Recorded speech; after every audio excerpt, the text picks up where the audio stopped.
Hey everyone, Shawn Smith here with Dedicated Financial in Roseville, Minnesota. I'm the founder and CEO, hanging out with my good friend Don Wampler here with Apex Commercial Corp, Commercial Capital Corp. I'm still getting used to this, Don. You know, we've known you for a long time under a different name. So welcome to the vlog.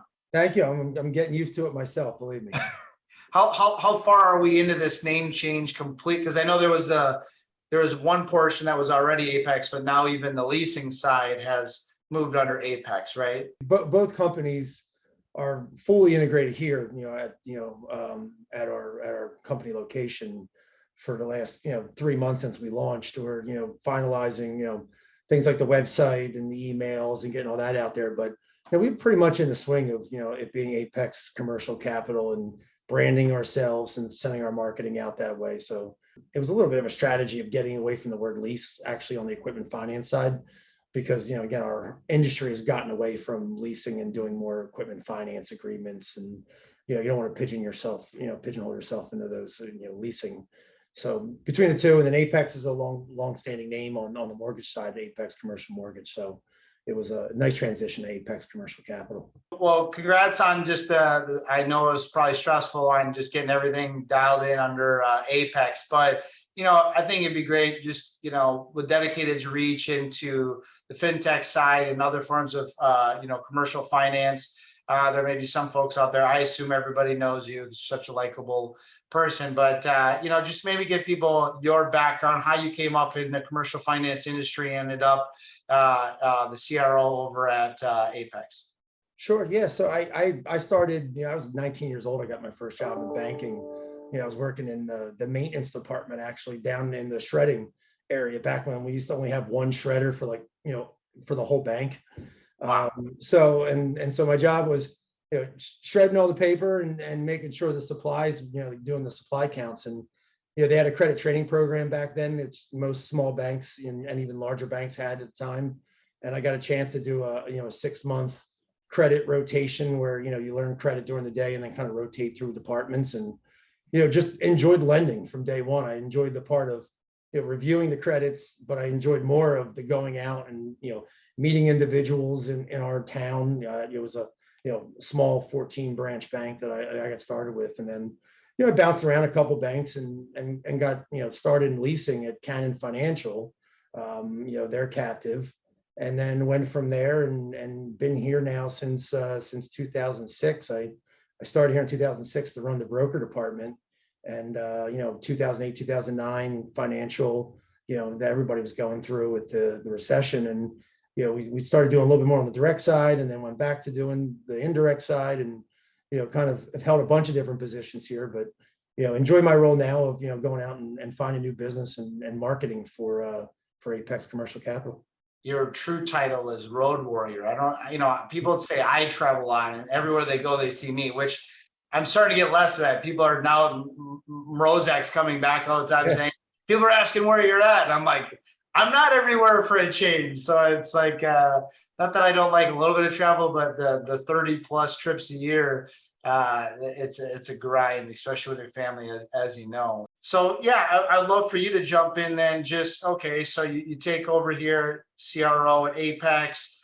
What is, really kind of maybe give a background on Apex, and obviously it comes from First Lease, but really where you guys came from, how long you've been around, and just kind of where you're going, and maybe jump into like your sweet spot as far as, or sweet spots of who you're looking to connect with, and those type of things. Just a little bit more information, I guess, on Apex and that kind of context. Yeah, so First Lease was started in 1999. They actually we bought, the bank itself bought a portfolio from a leasing company here in the area called Hamilton Leasing, and for a couple of years they serviced that portfolio, and then they decided in 2001 to actually grow it, and that's when First Lease kind of was name established out in the world, and started going around and trying to get new business. And so then I joined in 2006.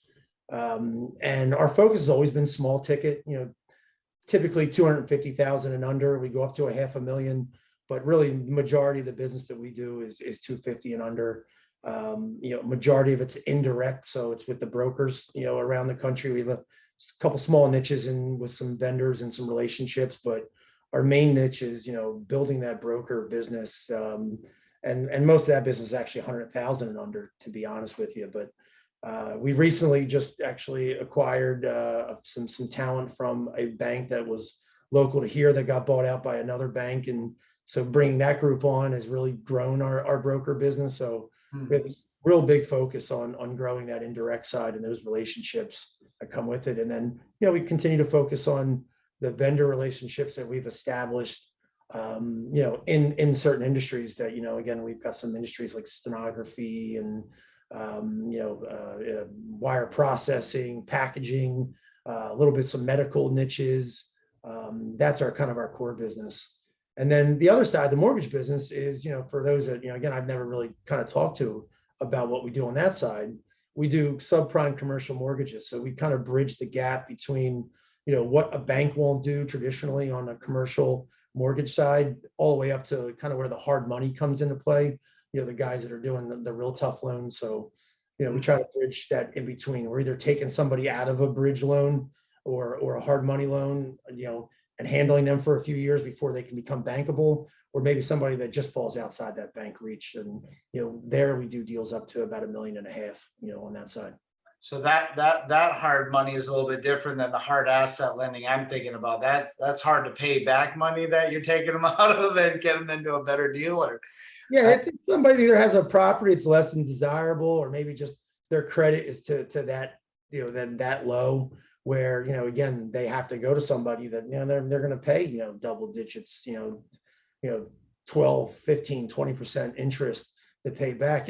We've got hard money lenders, obviously, in our space on the equipment finance that, the world you live in and we all live in, that, again, that could be, in the 50% range if it's hard enough. So yeah, different worlds. Different worlds indeed. I would say you guys, fall into that, medium to higher credit profile, right? I mean, you're not down in the C and D stuff, really, I would think, right? No, I mean, I would say that traditionally, again, when First Lease was, pretty much, your A through D player. I mean, we would dive into some deals. I think we've kind of transitioned over the years to more of an A and B player, and again, Apex, out there is Apex Commercial Capital on the equipment finance side. The majority of what we're doing now is that, trying to compete, with those rates that are, the A players are out there with, and then also see what we can do in the B to maybe high C space, I would call it. As we look into the future for Apex and you're building, same thing, broker channel, building revenue, what's some exciting thing on the forefront? Is there anything coming up here that the world should know about with you guys that you're excited about, or what they should be looking for to do business with you guys? Sure. Yeah. No. I mean, we're trying to get. I mean, again, we're trying to get more techie, more get more in that fintech space.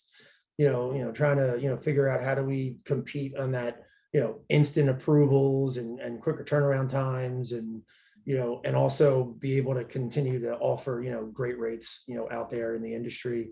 I don't think we ever want to get away from that personal service level that we have on the indirect side, because I think that's a big part of what we do. But if you can still offer that service level, but also add the tech in there that goes with that, like a lot of the fintechs are out there doing, I think that's where again we can get into that space of being more technology focused. Yeah, I think there's a big gap to fill. That a lot of fintechs going after that. People are going to have to adapt to and be able to get efficient in the areas where machines can be efficient, but still keep that high touch, high personal relationship side. So that's exciting, man. And congrats on the conversion over to the name. And, I was saying earlier off camera, I didn't recognize the office since the last time I was up there, and you moved to the other side of the building, and just, there's all the things that come along with that. Dedicated just went through a name change over this last couple of years. And I don't ever want to do that again, quite frankly. So it's a lot. I mean, again, I don't take any of the credit for it, because the people behind the scenes here have done a ton of work, as far as just you got to change, you change your documents up, you're changing, you've got to apply in every state, for licensing, and the states we work in through, again, we change all of our, our vendors that we, our suppliers and everything else. I mean, it's a ton of work, but it's been a full team effort. Something fun. If there's one thing that maybe, you got a lot of friends in the industry, everybody knows you on a lot of the areas we know each other from, at least from the leasing and commercial finance side. But what would be maybe one thing that some people wouldn't know about you? Man, I don't know. I mean, I don't know if there's anything fun about me. Again, I'm an avid golfer. Again, I love baseball. I love any sport you let me play. But fun about, I mean, the one thing that is fun about me now, Shawn, is I do stay up past 9 o'clock now at these broker conferences. I think that's a big deal now. You're flying in the danger zone, man. You Yeah, used to be the first one to bed. I was always try to be the first. I feel like I invented the Irish goodbye, when it comes to, broker conferences. But, Mike even took a picture of me one time because it was 12:01 and I was still awake. I know. I remember him talking about it. I had actually already left and gone to bed, I think, that night. I think that was Charlotte, wasn't it? It was Charlotte. You're absolutely I was like, I'm the early guy. What was it? We got a role reversal, not until late. Not that I was always up midnight and then I'm done at the tops, but I actually used to try to hire people, that I knew were night owls to take that pressure off of me of having to stay awake late. I mean, I'm a boring person. What do you want? I will add in one then, is that you're also not a pretty good Texas Hold'em guy who's taught me a lot, at least playing against the dealer. But a fun fact as far as both of us goes is every time we've played together, we've won. Oh, every time we've played together, and this is at least 3 or 4 times, not only have we won, but I've donated. I don't keep any earnings. If I gamble, I donate all of them. There's been times where I've gone completely out. You've helped me get back in and we've turned it into winnings, but we've always at the end of the night won and donated money to feed my starving children every time we've been at a conference and sat down at the Texas Hold'em table together. So, well, we have no chance of winning next time now that you brought that up. I mean, we're definitely going to lose. So, well, we're just going to see if God wants us to continue helping feeding kids through degenerate gambling practices or not. So, we'll see what happens. But another great story of you and I, and I'll tell the story. I told this story recently. There was a time where you got me to jump off the stratosphere in Vegas at the one conference we were at. We had there was nothing going on that night, and you're like, "Hey, let's go jump off the stratosphere." And I'm like, "All right." And I pick up my chips from sitting at the table, and I'll never forget it because Prince died like maybe 2 weeks before that, and just before it was my turn to jump, Purple Rain came on, and I remember saying to myself, "This is an omen. Take this thing off. You're not supposed to be jumping from 95, stories in the air, 99 stories." Yeah, it was like 900 feet or something like that. It's something stupid. That's all I remember. All I remember is when my feet hit the ground. I was like, man, that was an omen of I wasn't supposed to jump. But look here, you're here today. Still here. But did you die? No, just because you were in Vegas, you were just fine. But I sent that video back home to my wife, that you took from the ground. And the best part about it was I just remember the text back. She goes, "Yeah, I hope you're having fun. Just remember next time you have children before you do things like this." I think my kids were like 2 and 3 at the time. Maybe that's a Stephanie thing because I got very similar message. So my wife sends me that message pretty regularly, especially since I like fast cars. But yeah, I remember that. I remember just the people jumping before us and literally being terrified. Like it was all fun and games until we got up there. And then it was like, what have we done? But we're committed and we're literally jabbing each other. Who's going to jump the furthest out? And it was just like, and then we had like a biker guy with us and he jumped way out. And I was like, oh my God, here we go. So yeah. I remember having the mentality that I was going to jump out far. And I'm telling you, when my feet got to the end, it was just like a lifeless fall. Like I got to the end and it was just, I was going down. Yeah, we've never stopped ribbing you about that. No. I wasn't going to bring it up on camera, but you did. So I think I blacked out for the first 30. I think you weak needed a little bit, but most people do. I mean, it is crazy. So that no one's going to hold that against you. Just being able to have the guts to jump off that was something. So I appreciate that. But thanks for being on the vlog, man. Thanks for the good times. Always being a good friend. I just personally say that, you meet a lot of folks in the industry. We have a lot of great friends. But it's always great having a genuinely good friend, good person to know that, we talk outside of here, and, appreciate you guys from being a client to being a friend to, and everything in between. So it's been a good ride, and I look forward to seeing you out at the next conference, and thanks for taking the time to hop on the vlog. Anytime. Thank you. And thank you everybody for tuning in. As always, appreciating likes, shares, subscribes, comments. Be sure to reach out to Don, and connect with a good guy doing business. And as always, thanks for tuning in. God bless.